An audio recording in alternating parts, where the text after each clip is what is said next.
ごきげんよう、上川薫です。今回取り上げる話題は、ロシア軍による住民殺害が今、世界の政治を動かそうとしています。これに対してロシア側は、ウクライナ側が仕掛けた情報戦の一環であり、フェイクニュースだという主張を行っています。今回の動画では、ロシア側の主張がどのようなもので、そしてどんなことが背景にあって住民殺害という出来事が起こっているのか、その背景を追っていこうと思います。まずは、ロシア側の主張に対してどのようなファクトチェックが行われているか見ていきましょう。衛星写真によると、ロシアの主張とは裏腹に、ブチャに数週間遺体が放置されていた。ニューヨークタイムズ紙が衛星画像を分析し、キエフ郊外のブチャで起きた市民殺害は、ロシア軍兵士が街を離れた後に起きたとするロシア側の主張に反論している。週末にブチャの街角に横たわる民間人の死体、手を縛られたもの、頭に銃弾を受けたものなどの画像が出た時、ロシア国防省はその責任を否定した。同省は日曜日のテレグラムの投稿で、3月30日頃に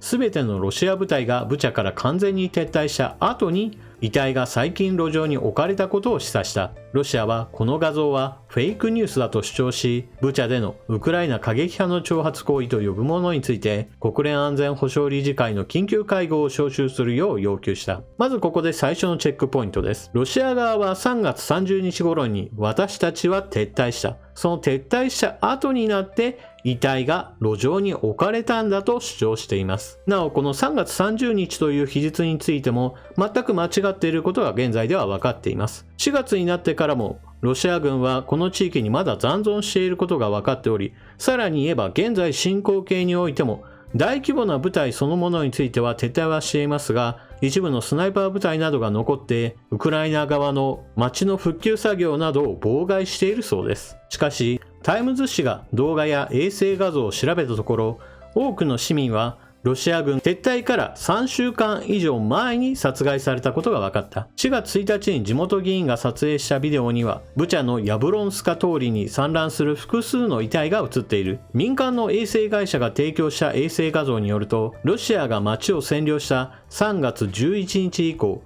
少なくとも11体がこの通りにあったことが分かる。死体がいつ出現し、いつ民間人が殺されたと思われるかを確認するため、タイムズのビジュアル調査チームは衛星画像のビフォーアフター分析を行った。画像は3月9日から3月11日の間にヤブロンスカ通りに現れた人体に似た大きさの暗い物体を示しています。この物体は4月1日の映像が示すように、ウクライナ軍がブチャを奪還した後、遺体が発見された正確な位置に出現している。さらに分析すると、その物体は3週間以上その位置に留まっていたことがわかる。ヤブロンスカ通りで撮影された2つ目のビデオには、さらに3人の遺体が映っている。1人は自転車のそばに、もう1人は放置された車のそばに横たわっています。衛星画像によると、廃車と近くの遺体は3月20日から21日の間に出現している。これらは土曜日以降に発見された民間人の遺体の一部に過ぎない。AP 通信はオフィスビルの裏手に横たわる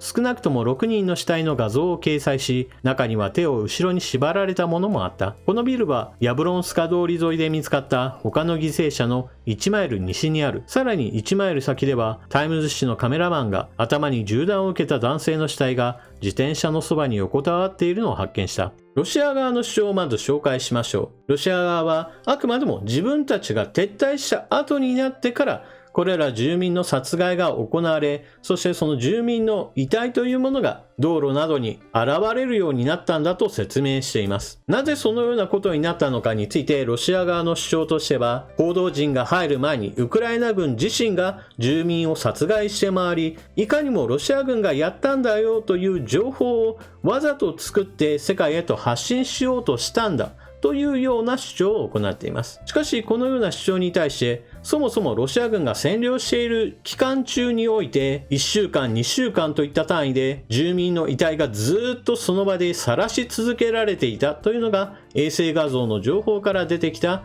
ファクトチェックの結果です。つまりロシア軍の言っていることは真っ赤な嘘というわけです。このファクトチェックに対しては、そもそも衛星画像そのものが捏造されたものではないかと突っ込む方もおられるわけですが、遺体の状況などから考えてこの場所に放置されていた可能性というのは非常に高いと思います。少なくとも報道陣が入る前、その直前に殺されたというような状態にはちょっと見えませんでした。また、そうした意味においても、研修を行えば死後どのくらい経っているかというのを正確に測ることができます。ただし、ウクライナ領内においては現在、行政機能というものがかなり低下していますから、検証をしっかりと行うことはちょっと難しいでしょう。ただし、ロシア側のプロパガンダとして行っている主張と現実との差がめちゃくちゃ大きいですよということは指摘しておかなければなりません。ロシア側はどのような主張を行っているかといえば、ロシア軍の占領により占領地域の住民はロシア軍を大歓迎してくれています。そしてロシア軍もこれら住民に対して食料や水の配布などを行い、住民はすごく感謝してくれています。住民とロシア軍との関係は非常に良好で、ロシア軍の占領地域においては住民が傷つけられる事態など一切発生していません。というのがロシア国内における報道です。一方でロシア軍が撤退した地域における生存者の証言というものは全く異なっています。ロシア軍は通りを歩いていた高齢者などを見かけるだけで殺害したといったのを目撃した人の話や、もしくは一個一個住宅を訪問して回って住民を殺害したり、もしくは金品を略奪したり、そして女性などを陵辱した話なども出ています。ですから広報用の映像と実際に行われているロシア軍の行動には全く整合性がありません。また、ロシア軍が食料や水を配ってみんなが感謝していますよというこの発言について言っても注意して聞かなければならないポイントがあります。なぜならば、ロシア軍が街を占領する際には一般住宅も含めて無差別攻撃を行い、それに伴って社会インフラはかなり破壊されています。電気、ガス、水道、そしてインターネット網なども停止している状態です。そのような状況ですから、当然のように商品の流通なども全くなくなってしまっている状態で、ロシア軍が恩着せがましく私たちの食料を感謝して受け取りなさいと言っているような状態だと言います。これは例え話として他の話をするとすれば、あなたの家に例えば強盗が入ってきたとします。そしてその強盗は宣言します。ここの家は今日から私のものだ。お前のものじゃない。そしてあなたの自由は奪われました。冷蔵庫の中に入っている食べ物が全部なくなった後においても、自分で自由に外に買い出しに出かけるわけにはいきません。そして強盗はあなたに言います。お前のために食料を持ってきたんだから、お前はこれから俺に感謝しろ。というような話をされたときに、あなたはどう思うでしょうか。さて、ロシア側はこのようにして国内報道としては、ウクライナのナチス政権、ゼレンスキー政権の支配下から多くの住民を救ったんだ。それによって住民はロシア軍に感謝しているんですよという報道を行っています。しかし実際のところは住民を殺害してその遺体を何週間も晒していたわけです。一体これはなぜそのようなことをしたのか。まず第一に考えられる理由というのは見せしめです。ロシア軍に逆らうとこのようなことになるぞということを一つ形として残すために殺害するだけでは飽き足らず、その遺体をずっとそのまま放置していたのです。このようなやり方というのは基本的には恐怖による支配を実行するための第一段階だと言われています。人間というのは恐怖によってその身がすくんでしまうというのは別におかしなことではありません。より多くの人たちを牽制するためにもこの恐怖というのは見えない力を持って多くの人たちの行動を縛るものなのです。ですから撤退にあたって多くの遺体が残された状態で発見されたわけです。ただし、遺体についてそのままにしていなかったものもあります。撤退に際して、ある特定の人たちに対してだけは遺体を焼却しようとした、そのような痕跡が残っています。それは若い女性たちの遺体です。ウクライナ側はこのような若い女性の遺体だけなぜ焼かれているか、その理由としては、陵辱した証拠というものを少しでも隠滅しようとしたからではないかと予想を行っています。男性の遺体については銃殺もしくは刃物による殺害といった状態を見て取れるわけですが、女性についてはそうではなく、どのようなことが行われたかわからないようにしているということは、おそらくこの予想は当たっているのではないかなと私は思います。そして住民殺害を行った動機として考えられる理由2つ目を紹介しましょう。ロシア側から見た場合において反ロシア思想を持っていそうな人物、もしくは今後ロシアに対して立てつくいわゆるゲリラ化するかもしれない人物について今のうちに目をつもうとして殺害したという理由です。このあれロシア軍は基本的に軍事施設と一般住居などを選別して攻撃するのではなく無差別攻撃を行ってきました。学校や病院、市役所、多くの人たちが集まるような文化施設や商店などありとあらゆるところが攻撃対象となっており、それらに対して住民の感情が非常に悪いというのは明らかでしょう。そのようなことを考えると、多くの人たちがいずれは反抗心をむき出しにして支配に抵抗を示すことが予想されるわけです。ですから生き残った人たちはどちらかというと、そのような力を持たないであろう高齢の女性などが多く見られているのがこの考え方の結果だと言えます。以上2つの住民殺害の動機として考えられる理由を紹介してきたわけですが、そもそも論としてじゃあこれが現場の考え方なのかといえばそうではないよという話をしなければなりません。もっともっと上の段階からこのような住民殺害の動機となるような話は出てきているのです。そのためにロシア国内でどのようなことが報道されているか、住民殺害を行うその根拠となる話について記事をご紹介します。今回引用する記事の内容というのは RIA ノーボスチというところなのですが、これを理解するためにはまず事前の知識が一つとなります。それはロシア国内においてはどのような報道機関においても基本的にはロシアの政府当局の発表に基づいた内容を流すことが前提になっているということです。そしてそのような政府発表から外れる内容について報道した通信社、報道者などについては担当者などが懲役刑15年というものが待っていることはすでに宣告されています。そのため現在ロシア国内で行われる報道というのは全てがロシア政府公認の内容だと思った方が良いでしょう。なお今回ご紹介する RIA ノーボスチというのはかつてはロシア国営通信社のことです。4月4日の記事より、特別軍事作戦で政権幹部のみならず国民の大部分がナチスと判明した。武器を取った全てのウクライナ人は排除されねばならない。ウクライナ人はナチズムを独立の欲求、欧州的発展などと呼んでごまかす。ウクライナにナチ党、総統や人種差別的法律はないが、ウクライナのナチズムはその柔軟性ゆえにヒトラーのナチズムより危険である。非ナチ化とは非ウクライナ化を意味する。ウクライナ人とは反ロシア的な人工的構造物である。彼らはもはや民族的アイデンティティを持つべきでない。非ナチ化は必然的に非欧州化をも意味する。ウクライナの政治エリートは再教育不可能なため抹殺されなければならない。一般のウクライナ人は戦争のあらゆる恐怖を体験し、その経験を歴史的教訓として、またその罪の償いとして受け止めねばならない。解放され、非ナチ化されたウクライナ国家の領土は、もはやウクライナとは呼ばれてはならない。非ナチ化は少なくとも1世代、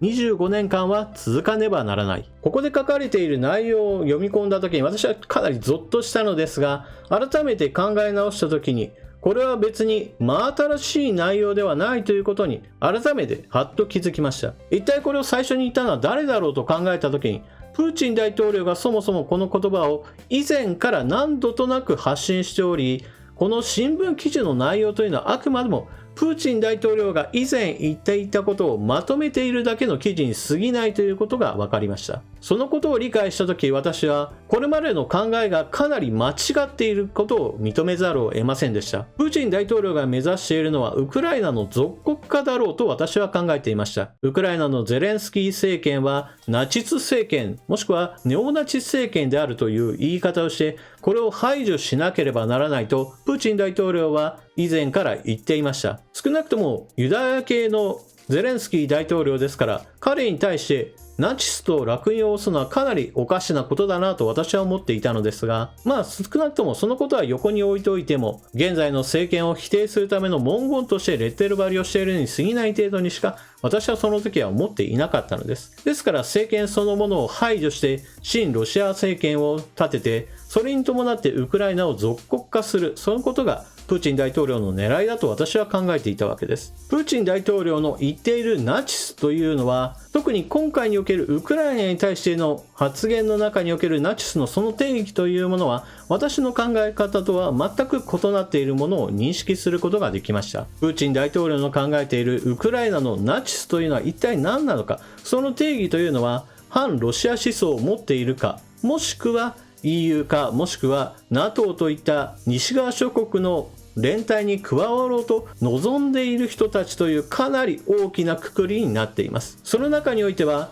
従来のナチズムにおける自国民族至上主義であるとか、もしくはユダヤ人排除思想といったものは全く関係がありません。プーチン大統領の言っているのはそうした話ではなく、プーチン大統領自身が考えているロシア勢力圏下において、反ロシア思想を持つ人物それらについて全てナチスと同等であり、それらナチス同等である存在について一切排除抹殺しなければならないという排除思考が彼にあることをこれまで何度となく発言していたにもかかわらず、そこまではきっと考えていないだろうと私自身の中で甘く見ていた。その結果としてプーチン大統領の目標といったものを見余っていたのです。そしてプーチン大統領のこのような考え方に基づいてウクライナ侵攻が実施され、それに伴って現実との壁に突き当たることとなります。プーチン大統領としてはこのような反ロシア思想を持っている人の方が圧倒的に少なくて、そのためにロシア軍が大挙侵攻すればあっという間にウクライナは陥落すると考えていたわけです。ところが現実問題が起こったのは、ウクライナ軍はその場に踏みとどって崩壊はせず善戦するという形で国の形は保たれたわけです。これに対して一部のテレビコメンテーターなどは、動員令をかけて男性をある程度国内に残したんだから善戦できたのは当然だみたいなことを言う人がいるわけですが、これは大きく間違っています。これはアフガニスタンの例を持ってくれば理解することができます。例えばタリバンとアフガニスタン政府軍の兵力比というものは1対3で、アフガニスタン政府軍の方が3倍ありました。装備品について言ってもアメリカからは何兆円単位でずっと提供され続け、訓練なども行われてきました。しかしいざ戦闘になると数が圧倒的に少なく、圧倒的に装備品の悪いタリバン軍に対して政府軍は連戦連敗であっという間に解散してしまうような形で、アフガニスタンは滅亡してしまったわけです。どんなに命令があろうとも、どんなに装備があろうとも、どんなに兵数があろうとも、そもそも兵士に戦う気がなければ戦闘にすらまともにならないというのが現実なわけです。このような現実を目の当たりにしたプーチン大統領は、ついにウクライナのナチス政権といった認識ではなく、ウクライナの国民そのものに反ロシア思想が根付いており、これらの人々が全て排除しなければならないという方向へと傾いているというのが今起こっている現実なのです。そのような思想が政治上層部、そして軍の上部にもあるということから、住民殺害というものが特に妨げられることなく現場で実施されていると見た方が良いでしょう。そしてこのような住民殺害を正当化するための国内世論の誘導といったものが報道としてすでに行われているわけです。なお、このような住民殺害が進行していたのであれば、なぜこれまで情報が出てこなかったかについての解説も行っておきましょう。そもそもロシア軍が占領した時において社会インフラが破壊されてしまいましたよという話をしましたが、それだけが問題ではありません。プラスアルファロシア軍が占領下において人々を一人ずつ詰問していたという問題があります。住居の金品を略奪する時において、例えばスマートフォンであるとかパソコン類であるとか電化製品類などについて金目のものは全て奪われたと言われています。たとえそのような撮影できる器具を持っていたとしても、そもそも電気が途絶えてしまっている状態ですから、撮影活動を継続的に行うことは難しいですし、インターネット網も占領地域においては全滅状態ですから、外に情報を発信することはほとんど不可能なわけです。ですから占領中においては中で何が起こっているかは私たちの目には触れることがなかったわけです。そしてロシア軍は強奪品をトラックに詰め込んで撤退していきました。ウクライナの首都キーウ北西におけるロシア軍の撤退先というのはベラルーシです。ベラルーシにおいてロシア兵はこうした強奪品を現金化できるものは現金化し、また家族などに送るために郵便局などは非常に忙しくなっている報道などが出ています。これら強奪品を現金化したり、もしくは郵送する手続きを終えた兵士たちというのは現在ではベラルーシ国内の鉄道によって兵器とともに現在ではロシア国内をさらに移動し、ウクライナ東部戦線近くの最寄り駅へと移動しているそうです。この辺りのこともすでにベラルーシやもしくはロシア国内における撮影でインターネットで動画が上がっていたりもします。略奪と住民殺害を経験したこれら部隊はそもそも政治上層部から認められているということもあって、今後投入されるウクライナ東部の戦いにおいても同じようなことをおそらくはすると思います。今回住民殺害で注目が集まったのはブチャですが、現在進行形でロシア軍に占領されている地域というものは非常にまだまだたくさん多くの町や村があります。ですから残念ながらこれから以後においてもこのような住民殺害のニュースというものはたくさんその結果として悲惨な映像、写真などが報道されると私は思っています。あくまでも問題の氷山の一角が今はっきりとわかる映像に出てきただけに過ぎないのです。さらにはこれまで報じられてきた住民の強制連行の問題についていても、プーチン大統領の言っていた反ロシア思想の人たちを排除しなければならないというこの考え方からして、スターリンの行っていた強制収容所送りとその性格は全く同じではないかなと私は思っています。今回の話は基本的に私はこう考えるという話し方をしていますが、基本的にはプーチン大統領の言っていたことがどれだけ恐ろしいかを再確認するような話だったと思ってください。というわけで今回はロシア軍による住民殺害のその動機とその背景、どうしてこのようなことが起こっているのかについて情報を追ってきました。皆さんは今回の話を聞かれてどのようなことを思われたでしょうか。ぜひともコメントしていってください。それでは動画を最後までご視聴いただきありがとうございました。チャンネル登録していない方はぜひともチャンネル登録を、そして動画を見終わったら評価ボタンのクリックと、もしくは動画の拡散などもよろしくお願いします。それでは次の動画でまとめにかかりましょう。またね。